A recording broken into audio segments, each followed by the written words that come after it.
Assalamualaikum warahmatullahi wabarakatuh. Berikut adalah kisah Nabi Muhammad ditolong laba-laba dan burung merpati. Kala itu kaum musyrikin mengadakan rapat untuk merundingkan cara menangkap Nabi Muhammad SAW. Mereka lalu mengutus orang-orang yang dapat menjajaki bekas tapak kaki manusia yang berjalan di atas pasir.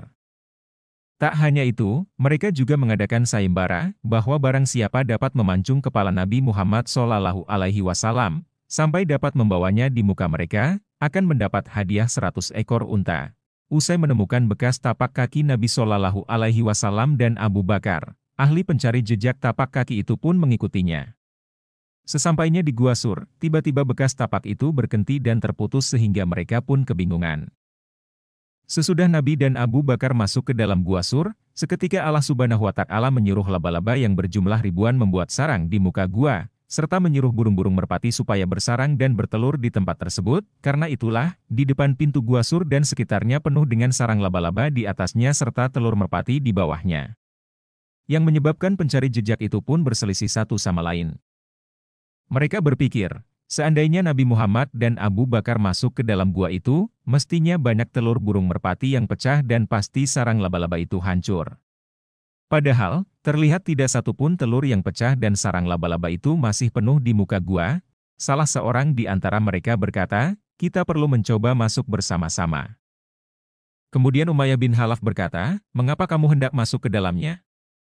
Kalau Muhammad telah masuk, tentu sarang laba-laba itu telah hancur. Kalau di dalam gua itu tidak ada binatang liar dan buas atau ular berbisa. Kalau ada, tentu akan mencelakakan kamu bukan?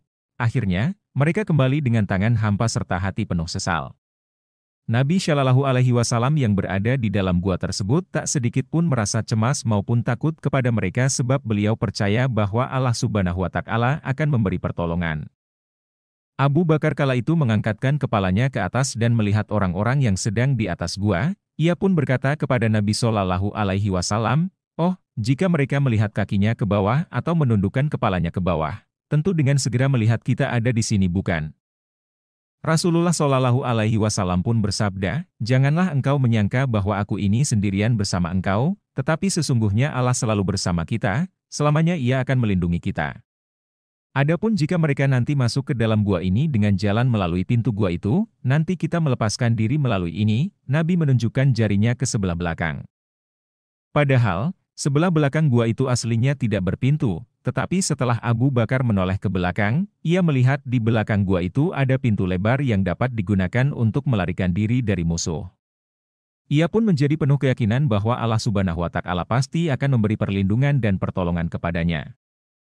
Akhirnya, para pengepung dan pencari jejak itu pun bubar dan pergi dari tempat tersebut untuk kembali ke Makkah.